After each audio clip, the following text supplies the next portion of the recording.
উপনিষদে একটা কথা আছে, আশ্চর্য বক্তা কুশলস্য লব্ধা। ব্রহ্মজ্ঞ পুরুষ যখন গুরুরূপে তার শিষ্যকে কিছু বলেন এবং সেই শিষ্য যদি কুশল হন, তাহলে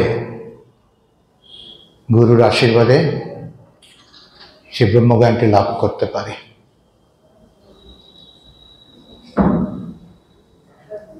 অধিকারী সে। গুরু বুঝতে পারেন যে তাকে এই সময় জ্ঞানটি দিলে সে হৃদয়ঙ্গম করতে পারবে এবং শেষ পর্যন্ত ব্রহ্ম অনুভূতি সম্পন্ন হবে। আমরা দেখছি এখানে ঠাকুর সেই আশ্চর্য বক্তা স্বামীজিকে এমনভাবে তৈরি করছেন। আমরা আগের দিন দেখেছি, ভালোবেসে নিজ জীবন দেখিয়ে বুঝিয়ে কেন তৈরি করছেন? তার কারণ তিনি যোগ্য শিষ্য। এই যোগ্যতার জন্যই ঠাকুর খুব অধীর হয়েছিলেন। তার যত অপরোক্ষ অনুভূতি ছিল ভেতরে, তার শিষ্যকে, যোগ্য শিষ্যকে উপলব্ধি করাবেন, তার অন্তরে সব ঢেলে দেবেন। অধীর হলেও তিনি কিন্তু একটি বিজ্ঞানসম্মত পথে তার শিষ্যকে, নরেন্দ্রনাথকে এগিয়ে নিয়ে যাচ্ছিলেন। সেটা আমাদের বুঝতে অসুবিধা হয় না। স্বামীজি যে পরে বলেছেন যে তার মতো শিক্ষক, আচার্য বিরল জগতে, সর্বোত্তম। লেখাপড়া শেখেননি, বিশেষ করে স্কুল কলেজে যাননি, কিন্তু জ্ঞানের কোনো কমতি নেই। উপচে পড়ছে। যে কটা কথা বলেছেন সারা জীবনে, প্রতিটি কথা এত মূল্যবান, তাকে বিশ্লেষণ করে হত্যা করার কঠিন। মানুষ করে যাচ্ছে, পণ্ডিত, সাধারণ মানুষ সকলে, ভক্ত সকলে, অফুরন্ত ভাবের ভাণ্ডার। ঠাকুরের বাণী, সেই বাণীরই উত্তরসূরি হতেন নরেন্দ্রনাথ। তিনি যখন একেবারে তৈরি হয়ে গেলেন, তারপরে আমরা জানি তার বক্তৃতা সমূহ পড়লে অবাক হতে হয়, কিভাবে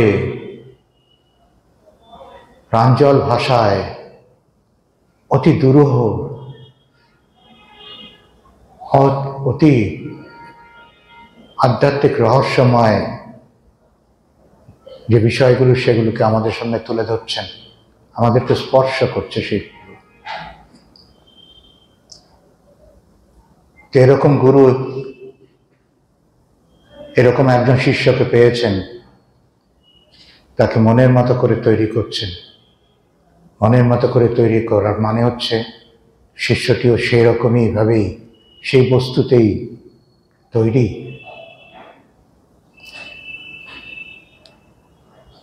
আমরা দেখি যে স্বামীজি নরেন্দ্রনাথ তখন খুব নির্বিকল্প সমাধির জন্য আগ্রহান্বিত। ঠাকুরকে বলছেন, হয়তো সময় সময় একটু বিরক্তও করছেন। ঠাকুর রঙ্গরস করতেন ওর সঙ্গে। এই নির্বিকল্প সমাধি যখন চাইছেন প্রাথমিক অবস্থায়, তখন তার দ্বিতীয় দর্শনের সময় যে প্রচেষ্টাটি ছিল তাকে নির্বিকল্প সমাধি উপলব্ধি করাবেন বলে স্পর্শ করেছিলেন, সেটা যে বিফল হয়েছিল সেটা স্মরণ করে বলতেন, কেন?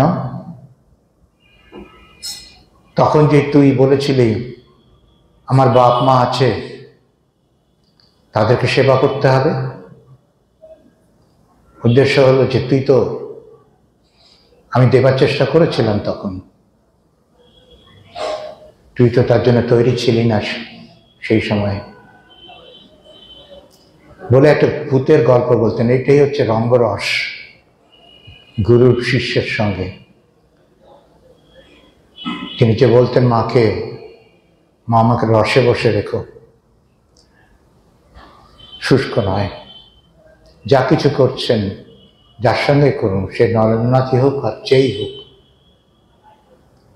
এত একটা আনন্দময় পুরুষের যে স্বভাবটি সেটা ফুটে উঠছে। ঈশ্বরকে বলা হচ্ছে রস বৈষ উপনিষদে, তিনি রসস্বরূপ, সর্বরসের আধার। তাঁর অবতার, তাঁর সুযোগ্য যে মানুষরূপী মূর্তিটি, তিনিও রসে পরিপূর্ণ হবেন, এতে অবাক হবার কিছু নেই।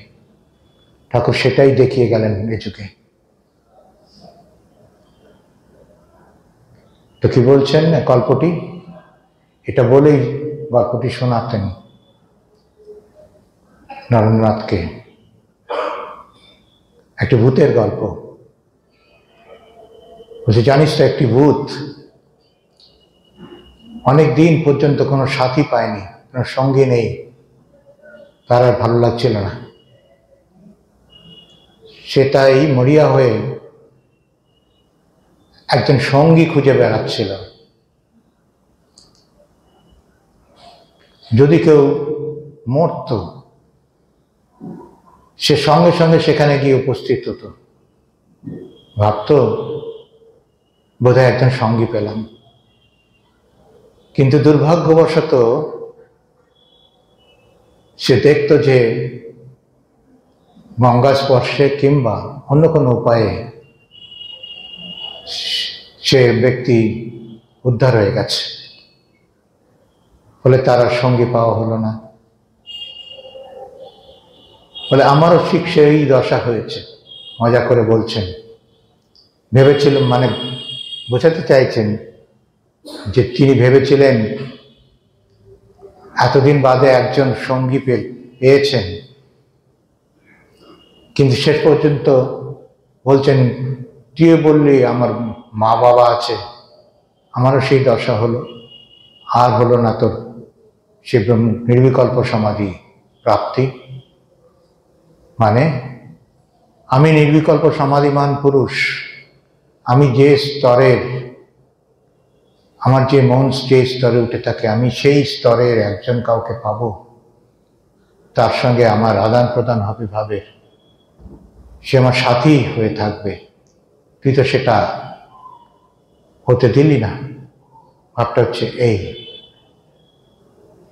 কিন্তু এর ধরনের গল্প শোনানোর পেছনের উদ্দেশ্য, রঙ্গরস করার পেছনের উদ্দেশ্য, নরেন্দ্রনাথকে আরো কাপন করে আরো কাছে পাওয়ার চেষ্টা। আমরা দেখেছি যে স্বামীজি যখন প্রথমে এসছেন, নরেন্দ্রনাথ যখন প্রথমে এসছেন, একটা উদ্ভ্রান্তের মতো, তার মাথার চুলের পরিপাট্য নেই, পোশাকেরও কোনো শ্রী নেই। ঠাকুর সেগুলো লক্ষ্য করছেন, তো বলছেন নরেন প্রথম যখন এলো শরীরের কোনো হুঁশ ছিল না, স্পর্শ করলাম সঙ্গে সঙ্গে বাহ্য জ্ঞান শূন্য হয়ে গেল। এই যে কথাগুলো বলছেন, এই কথাগুলো বলার মানে হচ্ছে এই, স্বামীজি যথার্থ অধিকারী ছিলেন। সবার ক্ষেত্রে এই ঘটনা ঘটবার নয়, স্বামীজি যোগ্য অধিকারী বলেই এটা ঘটেছে। তাই ভক্তদের বলছেন এই কথা। তার শরীরের কোনো হুঁশ নেই, স্পর্শ করার সঙ্গে সঙ্গে বাহ্যজ্ঞান শূন্য হয়ে গেল। এই যে স্বামীজির সঙ্গে, নরেন্দ্রনাথের সঙ্গে ঠাকুরের সম্পর্ক, এ বোঝা আমাদের পক্ষে কঠিন, দুঃসাধ্য প্রায়। কারণ ঠাকুর কত রকম ভাবে, কত গভীরে গিয়ে তলিয়ে দেখে তারপরে স্বামীজিকে আস্তে আস্তে আস্তে আস্তে সব দিচ্ছেন, আধ্যাত্মিক অনুভূতি এবং স্পর্শ দিয়ে বলুন যা কিছু সম্ভব ওনার পক্ষে তাই করে যাচ্ছেন একের পর এক। তিনি বললেন একদিন ওকে যে তোর শরীরের সব লক্ষণই ভালো, সুলক্ষণ, দোষের মধ্যে একটা জায়গায় তোর সমস্যা, সেটা হচ্ছে কি তুই যখন ঘুমোস তখন নিঃশ্বাসটা খুব জোরে পড়ে তোর, এটাই দোষণীয়।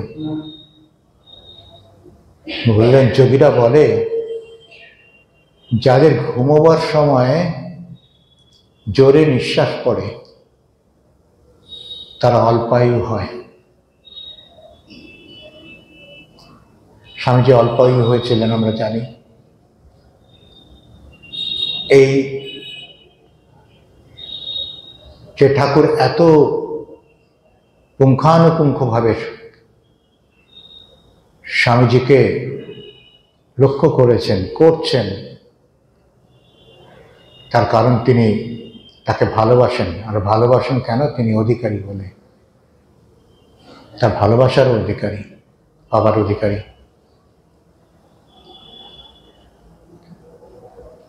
স্বামীজি যখন ঠাকুরের কাছে এরকম আসছেন বা এরকম সব ব্যাপারগুলো ঘটছে, তখন কিছু কিছু ঘটনা এমন ঘটেছিল সেগুলোকে আমরা যদি একটুখানি অনুধ্যান করি তাহলে আমরা বুঝতে পারি যে ঠাকুরের স্বামীজির প্রতি কি গভীর ভালোবাসা ছিল। এটা সাধারণত আমরা যে ভালোবাসা দেখি সেই ভালোবাসার দৃষ্টি নিয়ে দেখলে আমরা বুঝতে পারবো না। কিরকম বলছেন যে নরেন একটা অন্য থাকের, কিরকম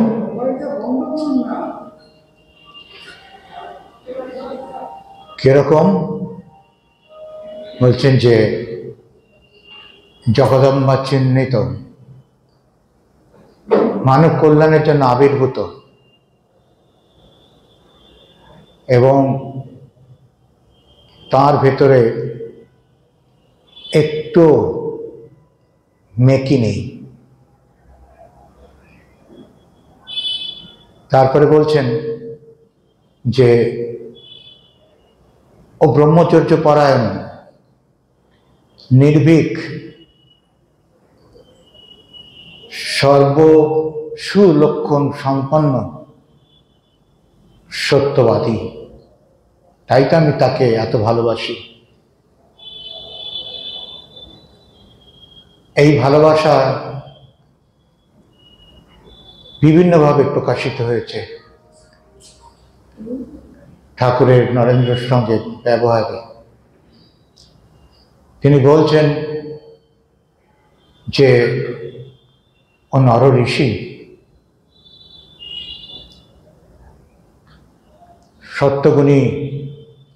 সত্যগুণের পরাকাষ্ঠা, তাই সেবা নিতে পারতেন না তার কাছ থেকে, সেবা নিতে চাইতেন না। নরেন্দ্র চাইলেও বলতেন, না, ওটা তোর জন্য নয়, তোর পথ আলাদা। এভাবে দেখিয়ে দিচ্ছেন আমাদেরকে নরেন্দ্রনাথের ছাপটা কত উপরের। আবার বলছেন যে মলিনতা ওকে কখনোই স্পর্শ ঘটাতে পারবে না, এত পবিত্র। স্বামীজি পবিত্রতা সম্বন্ধে আমাদের কোনো সন্দেহ নেই। সারাটা জীবন তিনি কত রকম অবস্থার মধ্যে পড়েছেন, প্রলোভনের মধ্যে পড়েছেন, একটুও এক চুলও বিচ্যুত হননি তার পবিত্রতা থেকে, বিন্দুমাত্র নন। সে আমরা দেখেছি বারবার তার জীবনে শেষ পর্যন্ত। ঠাকুর ভেতরটা দেখে তখনই বলছেন সেরকম মলিনতা স্পর্শ করতে পারবে না। আবার কি বলছেন, আর একটিও দেখলাম না ওর মতো। একটা দুটো পাশ করতেই সকলের শক্তি ফুরিয়ে যায়, কিন্তু নরেন্দ্র এত শক্তি ভেতরে, ও যা করে তাতেই সে সাফল্য অর্জন করতে পারে। হাসতে খেলতে পড়াশোনা করতে করতে পাশ করে যায়, একথা বলছেন। আর বলছেন কি, যে যেমন গাইতে বাজাতে তেমন পড়াশুনো, তেমন বলতে কইতে, আবার তেমনি ধর্ম বিষয়ে।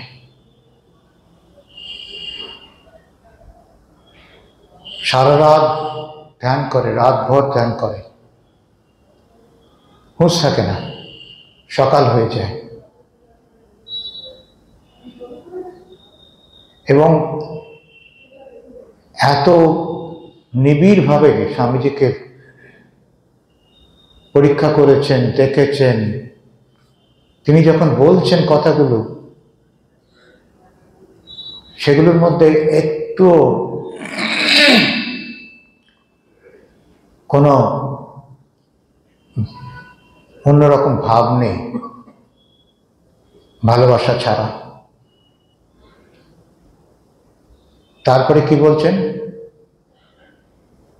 ব্রাহ্মণ সমাজে যায়, ভজন করে, কিন্তু অন্য ব্রাহ্মণদের থেকে ও সম্পূর্ণ আলাদা, যথার্থ ব্রহ্মজ্ঞানী। ধ্যান করবার সময় তার জ্যোতির দর্শন হয়।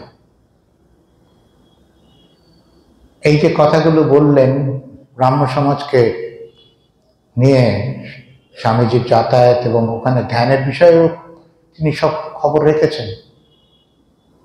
আমরা জানি যে দেবেন্দ্রনাথের কাছ থেকে তিনি ধ্যান শিক্ষা করেছিলেন এবং ধ্যান করতেন।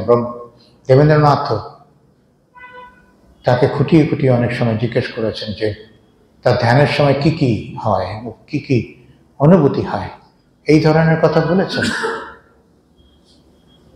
ঠাকুর তার খবর রেখেছেন। তারপরে একটা ঘটনা,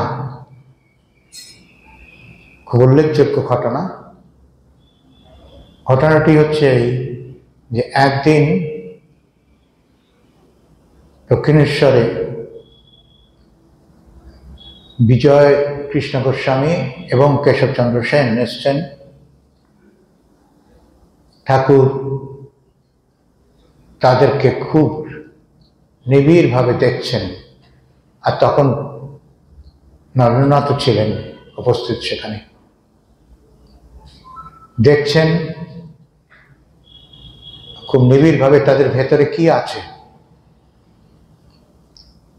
তুলনা করবেন নরেনের ভিতরে যা দেখেছেন তার সঙ্গে তাদের পার্থক্যটা কোথায়। দুজনে বিখ্যাত ব্যক্তি তখন কলকাতায়, এক কথা সকলে চেনে তাদেরকে। বলছেন দেখলাম, অবশ্য ওরা চলে যাবার পরে নরেন্দ্রনাথকে বলছেন যে ওদের ভিতরে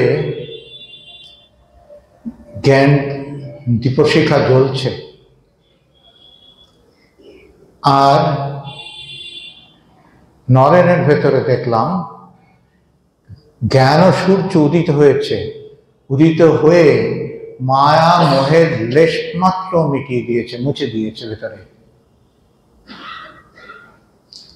তারপরে আবার বললেন যে যে একটি শক্তির দ্বারা কেশবচন্দ্র সেন জগৎ বিখ্যাত হয়েছে, নরেনের ভেতরে সেরকম 18টি শক্তি আছে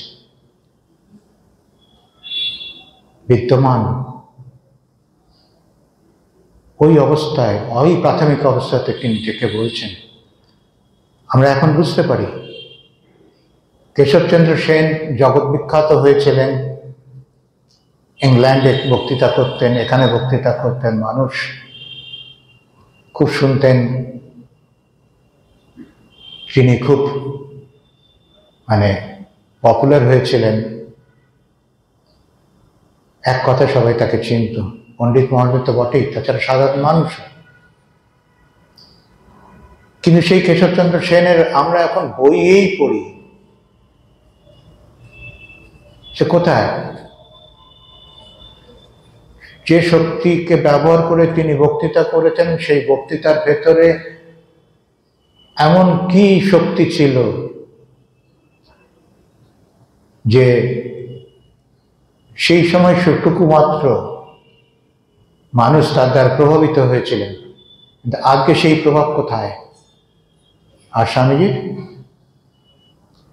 দেখুন, এই আইটির যুগে সোশ্যাল মিডিয়াতে খুলে দেখুন, সারা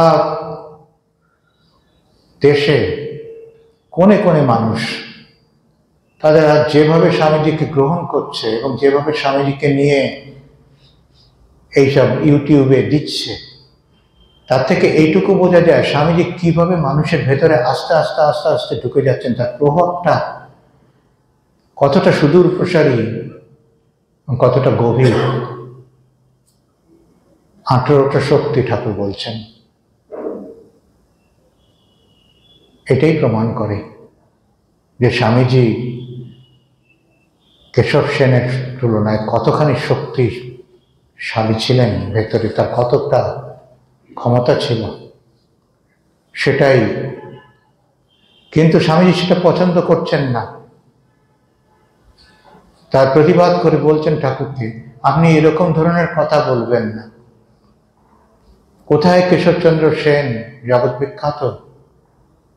কোথায় মহামনা বিজয় কৃষ্ণ গোস্বামী? আর আমি কোথায়? এটা স্কুলের বালক। মানুষে বলবে কি? ঠাকুর কিন্তু ওনার কথা মেনে নিচ্ছেন না, ও মানছে না ঠাকুরের কথা, এও মানছে না।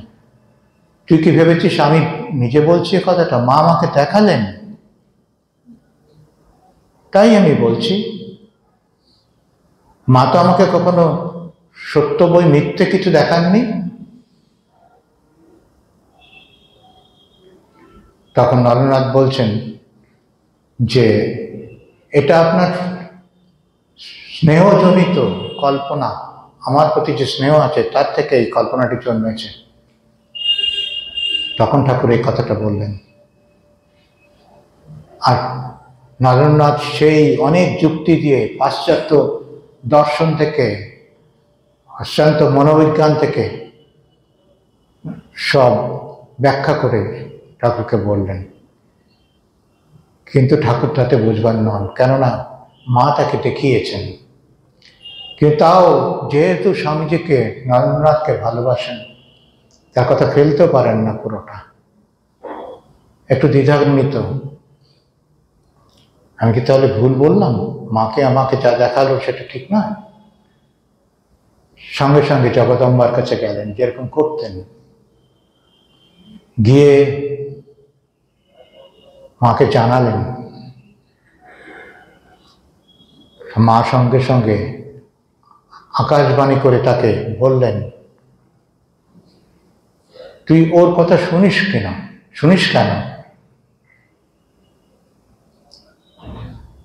ও এখন তোর কথা মানছে না, পরে সব সত্যি বলে মানবে।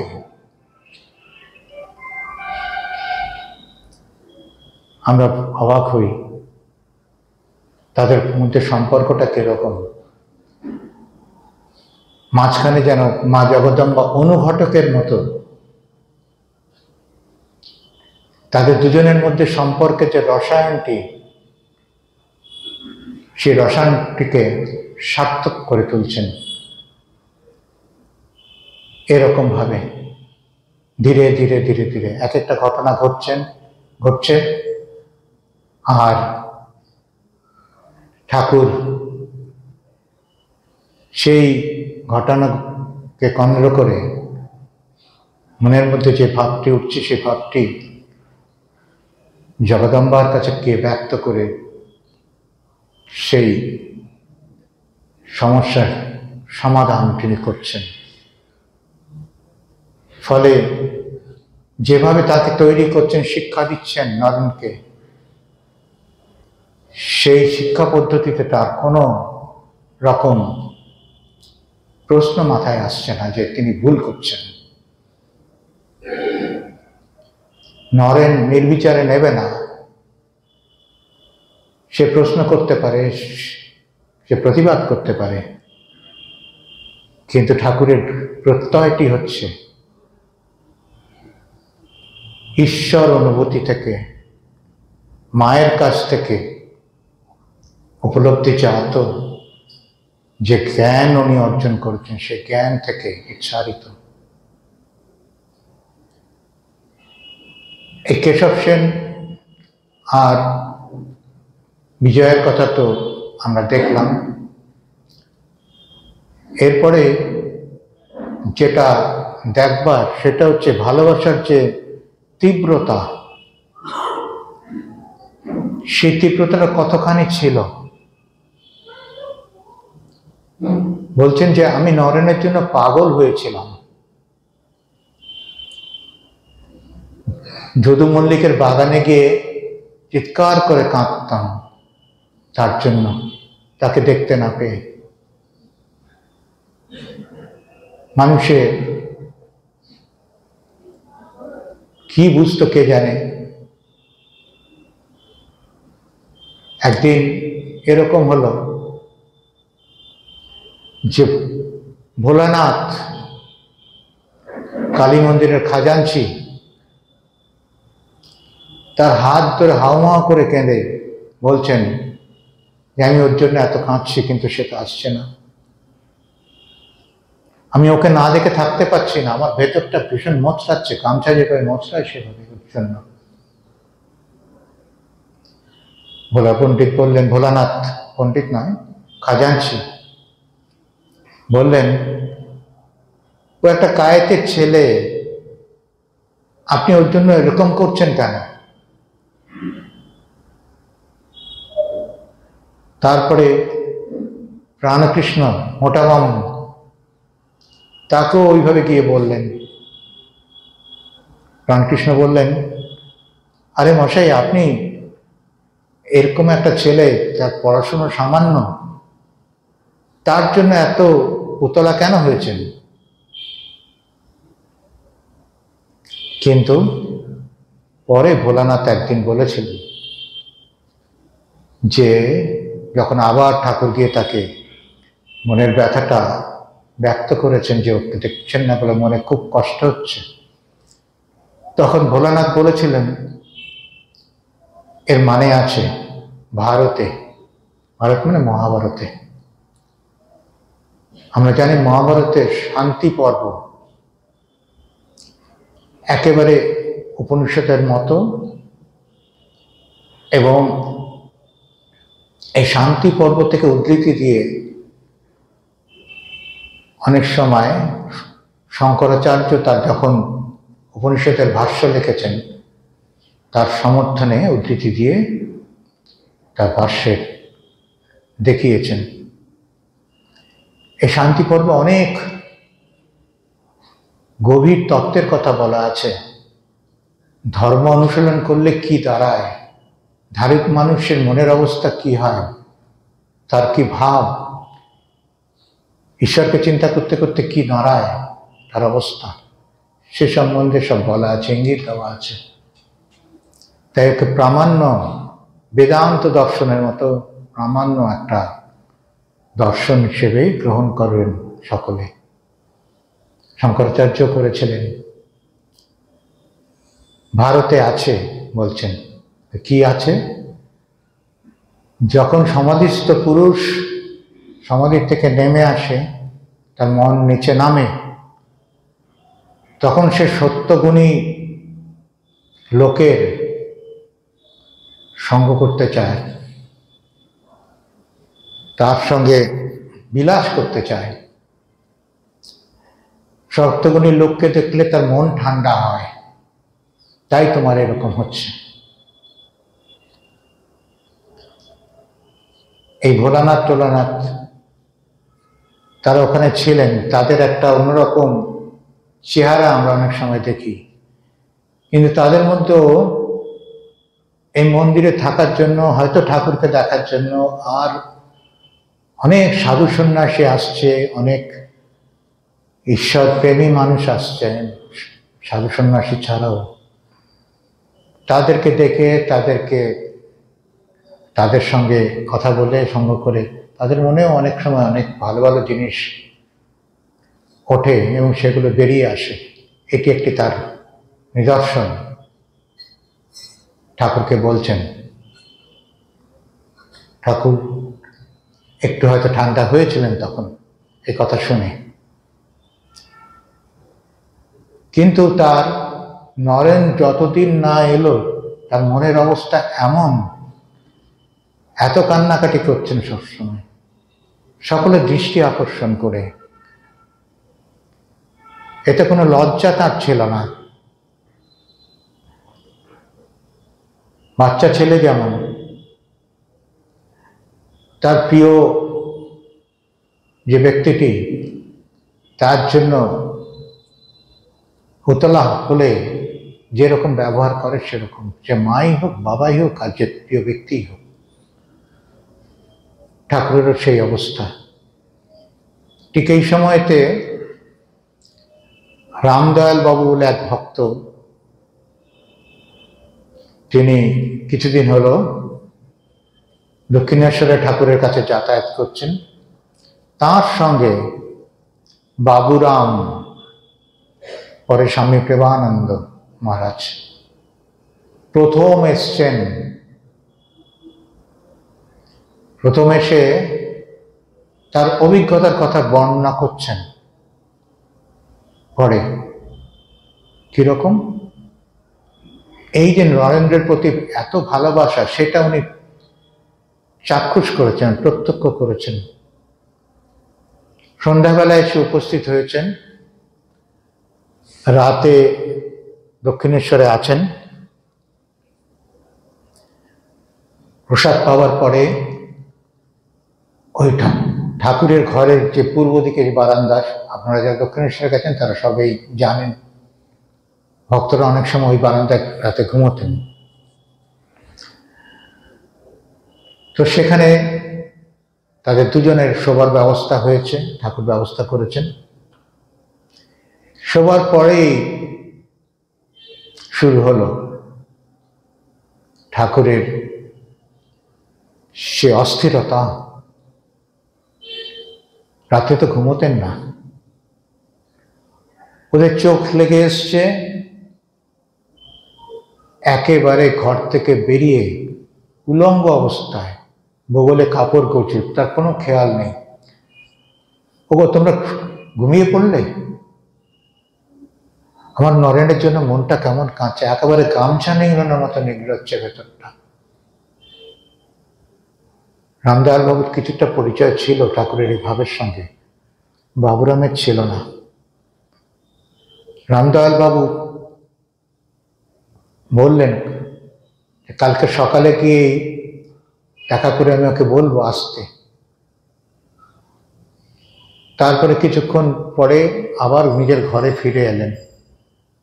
ফিরে এসে হয়তো ভাবলেন যে ওদের ঘুমটা বিঘ্নিত হচ্ছে, কিছুক্ষণ রইলেন, থাকতে পারলেন না।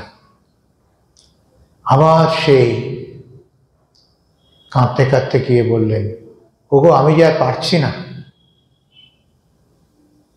আমরা এটা বুঝতে পারবো না, কোনো রক্তের সম্পর্ক নেই, কিন্তু এই সম্পর্ক রক্ত সম্পর্ক ছাড়িয়েও অনেক উপরের ব্যাপার। সে ব্যাপারটি বুঝতে গেলে আমাদেরকেও আধ্যাত্মিকভাবে অনেক উপরে উঠতে হবে। আমরা এটা পড়ি, জানি, শুনি, একটু ঠাকুরের ভাবে ভাবিত হয়ে বুঝবার চেষ্টা করি, আমাদের খুব ভালো লাগে, তার একটা রেশও থাকে। কিন্তু বাস্তবিক যে ব্যাপারটি ঘটছে সে ব্যাপারটি আমাদের জীবনে যেহেতু কোনোদিন ঘটেনি, সেটা অনুভব করতে পারি না। এইভাবে সারাটা রাত কাটলো। আর বাবুরাম মনে মনে ভাবছেন এই ব্যক্তির, অপর একটি ব্যক্তি যার জন্য এত ভালোবাসা, আর সেই ব্যক্তিটি কি কঠোর। তখনও তো নরেনের সঙ্গে তার পরিচয় হয়নি, তাকে চিনতেন না, কিন্তু তার মনে এই চিন্তাটি জেগেছে যে ঠাকুরের ভালোবাসা নরেনের প্রতি কীরকম ছিল এবং কি অসাধারণ একটা ব্যাপার। আর যাকে এত ভালোবাসছেন তিনি কি কঠোর, তিনি কি বুঝতে পারেন না? ঠিক একই রকম অভিজ্ঞতা বৈকুণ্ঠনাথ সান্যাল, আপনারা জানেন ঠাকুরের ভক্ত বৈকুণ্ঠনাথ সান্যাল, তারও হয়েছিল। তিনিও সেটা বর্ণনা করেছেন। একদিন এরকম আছেন দক্ষিণেশ্বরে, উনি সেই উত্তর দিকের বারান্দায় গিয়ে চিৎকার করে সারা রাত ধরে কাঁদছেন, মাকে বলছেন, মা গো আমি তো থাকতে পারছি না ওকে না দেখে। মনটা নরেন্দ্রময় হয়ে গেছে একেবারে, চিৎকার করে কাঁদছেন আর এই কথা বলছেন। বৈকুণ্ঠনাথ সান্যাল দেখছেন সব, আর অবাক হচ্ছেন, এত ভালোবাসা। কিন্তু নরেনের দেখা নেই। বৈকুণ্ঠনাথ সান্যাল আরো অবাক হয়েছেন, ওই রকম অস্থিরতা দেখে ঠাকুর আবার বলছেন তাকে সেই অস্থির অবস্থায়, দেখো দেখি বুড়ো মিনসে আমি কেমন কাঁদছি নরেনের জন্য, মানুষে দেখলে বলবে কি, কিন্তু তোমরা আমার আপনার লোক, তোমাদের কাছে আমার লজ্জা করে না, সে ভাবটুকু আছে। কিন্তু যেটা অবাক হয়েছেন সেটা হচ্ছে তিনি সেদিন ছিলেন, নরেন যেদিন এলেন, সে আগমনের দিন, এই ঘটনার পরে সেদিন ঠাকুরের জন্মদিন ছিল। ভক্তরা সব সকাল থেকে গিয়ে ঠাকুর চান টান করে তাকে নতুন বস্ত্র পরিয়ে, গলায় মালা টালা দিয়ে বসিয়ে, তারপরে তাকে পুজো আর্চা করছেন। আর কীর্তনিয়া টাকা হয়েছে, তিনি কীর্তন করছেন। ঠাকুরের খুব প্রিয় কীর্তন, তাই সে তার ব্যবস্থা হয়েছে, মন নেই। তিনি শুধু এদিকে ওদিকে তাকাচ্ছেন, খোঁজ নিচ্ছেন নরেন এসছে কিনা। ওনার একটা ধারণা হচ্ছে নরেন আসবে। দুপুরের পরে, দ্বীপ্রহরের পরে নরেন এসে উপস্থিত হলো। এসে প্রণাম করলেন ঠাকুরকে। নরেনকে যেই দেখা, লাফিয়ে উঠে একেবারে উল্লসিত, তাকে নিয়ে গিয়ে খাওয়ান। তার জন্মদিন তিনি ভুলেই গেছেন। ভক্তরা যে আয়োজন করছে সে পড়ে রইল। কীর্তনিয়ার কোনো গান শোনা হলোই না, কীর্তন শোনা হলোই না। নরেন্দ্রকে নিয়ে শুধু আনন্দ করছে, এত ভালোবাসা। আবার এরকম হয়েছে যে বলছেন ও আসে না, খুব ভালো একদিক থেকে, কেন ও এলে আমি বিহ্বল হই। এই বিহ্বলতা, এই বিহ্বলতাও সেই গভীর ভালোবাসা, নৈসর্গিক ভালোবাসার পরিচায়ক স্বামীজির প্রতি ঠাকুরের। এটা আমরা দেখতে পাই, এই যে ভাবটি ঠাকুরের নরেন্দ্রের প্রতি, এই তীব্র প্রেম ভালোবাসা, এটি 2 বছর, প্রথম দর্শনের পর থেকে 2 বছর মতো চলেছিল। 1881-তে এসেছিলেন, 1883 শেষে পর্যন্ত। এবং এরকম উচ্ছ্বসিত উল্লসিত ভালোবাসা বর্ণনা আর পাওয়া যায় না। ভালো তো বাঁচতেন সবসময়, কিন্তু এইরকম ভাবে আর তার বর্ণনা আমরা খুব একটা পাই না।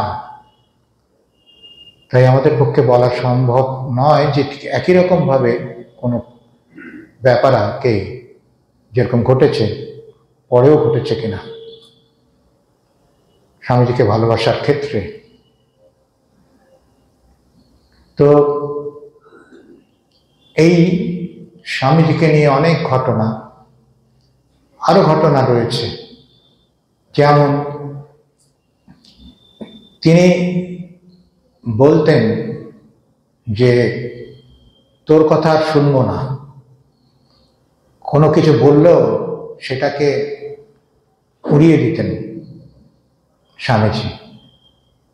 এরকম বলার সময় এরকম বলতেন যে তোর কথা আর শুনবো না, কিন্তু শুনতেন না, শুনে পারতেন না, ভালোবাসতেন তো। তাই এরকম একটা ঘটনা যে তিনি একদিন ভক্তদের বলছেন যে যখন ভক্তের ঈশ্বরের প্রতি একটা নির্ভরতা আসে তার অবস্থা কিরকম হয়, চাতক পাখির সঙ্গে তুলনা করে বলছেন। নরেন্দ্র আছেন সেখানে, যে চাতক মেঘের দিকে তাকিয়ে থাকে, মেঘের থেকে যখন জল পড়ে বৃষ্টি হয়ে নিচে, সেই বৃষ্টির জল ছাড়া তার সে পিপাসা মেটায় না, বুকে ছাতি ফেটে গেলেও অন্য জল খায় না। যে যথার্থ ভক্ত সে তার প্রাণের পিপাসা মেটানোর জন্য ঈশ্বরের উপর নির্ভর করে থাকে। তার যত সমস্যা যা কিছু হোক ঈশ্বরের উপর তার নির্ভরতা ঠিক সেই রকম হয়। নরেন্দ্র কথাটা শুনে বলে যে এ কথাটা ঠিক নয়, চাতক অন্য জল খায় না, অন্য পাখিদের মতো নদী খাল বিলের জল খায়। এটা সমৃদ্ধি আছে এই কথাটি, কিন্তু কথাটি মিথ্যে। ঠাকুরের মাথায় বাজ পড়ল এই জন্য, তাহলে এই ধারণাটি যে হয়েছে, এই ধারণাটি মিথ্যে। তাহলে এরকম নরেন যদি বলে আমার অনেক ধারণাই তো মিথ্যা প্রমাণিত হবে। খুব চিন্তায় পড়ে গেল। তখন আবার সেই জগদম্বার কাছে গেছেন। জগদম্বার কাছে গিয়ে বলছেন যে নরেন এরকম বলছে, একটা কি ঠিক? হাসতে হাসতে ফিরে এসে বললেন, তোর কথা শুনবো না, তোর কথা শুনবো না, এই কথা বললেন। কিন্তু তার আগে যে ঘটনাটি, সে ঘটনাটি হচ্ছে তার কয়েকদিন পরে নরেন গিয়ে দেখলেন যে একটা চাতক পাখি নরেনের দেখা গঙ্গার জল খাচ্ছে। সঙ্গে সঙ্গে ঠাকুরকে ডাকলেন দেখানোর জন্য। ঠাকুর গেলেন, গিয়ে দেখেই বললেন যে আরে চাতক কোথায়? এ তো চামচিকে। তখন বলছেন যে তুই আমাকে এত ভাবিয়েছিস, তোর কথা বিশ্বাস করবো না, তোর কথা শুনবো না। তো এরকম অনেক ঘটনা আছে। তারপরে উড়িয়ে দিতেন। যখন উড়িয়ে দিতেন তখন মাকে গিয়ে জিজ্ঞেস করতেন, মা যদি তার বিপরীত কথা, নরেন যা বলছেন তার বিপরীত কথা শোনাতেন, তাহলে তিনিও নরেনের কথা একেবারে উড়িয়ে দিয়ে কাঁচিয়ে সরিয়ে দিতেন মন থেকে। এরকম হয়তো বলেই বসলেন যে আপনার যে রূপটুপ দেখায় এগুলো সবই আপনার মাথার খেয়াল। তাতে এত তার দর্শন, এত কিছু, মায়ের সঙ্গে কথা বলা, তাকে দেখা, এগুলো তাহলে সব ভুল মনের মধ্যে। আর নরেনের কথা ফেলতে পারছেন না। সেই আবার মায়ের কাছে গিয়ে উপস্থিত হলেন, হয়ে বললেন যে মা এরকম বলে ও। তখন মার কাছে শুনলেন এসব ঠিক, কিছু ভুল নয়, এরূপ দর্শন। নরেন ছেলে মানুষ, তাই ও সে ওরকম বলছে। তাতে শান্ত হলেন। এরকম হয়েছে যে ঠাকুরকে বলছেন, শান্ত শুধু হলেন না, তারপরে এসে বললেন তুই যা কিছু বল, তোর কথা আর বিশ্বাস করছি না। আবার কি ভক্তদের তিনি বলছেন যে নরেন মা কালীকে আগে যা মনে উঠতো যা ইচ্ছা তাই বলতো, এবং এ শুনে আমার খুব বিরক্তি হতো। আমি তাই একদিন বললাম তুই আর এখানে আসিস না। এই কথা বলার সঙ্গে সঙ্গে নরেন আস্তে আস্তে গিয়ে তামাক সাজে। তামাক সাজে মানে হচ্ছে তিনি ভৎসনা করেছেন, আসতে বারণ করছেন, দূর করে দিতে চাইছেন। তাতে একেবারে সুবোধ বালকটির মতো মন ঘোরানোর জন্য দিয়ে তামাক সারছেন, সে কথাই বলছেন ঠাকুর। তারপরে বলছেন আপনার জন কিনা, তাই তিরস্কার করলেও বিরক্ত হয় না। এই ভাব, এই ভাবটি যে পরস্পরের মধ্যে একজন নির্বিচারে কোনো কিছু মেনে নিচ্ছেন না, আরেকজন তার মনে যে শিষ্যের মনে যে সন্দেহ হচ্ছে, সন্দেহ নিরসনের জন্য এমন এক পদ্ধতিতে তাকে শিক্ষা দিয়ে যাচ্ছেন যে আস্তে আস্তে আস্তে আস্তে তার মনটি একেবারে সন্দেহের অতীতে চলে যাচ্ছে, এমন অবস্থায় যাচ্ছে যে তখন তিনি রামকৃষ্ণময় হয়ে যাচ্ছেন।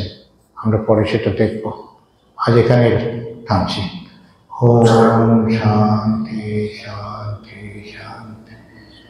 রামকৃষ্ণ।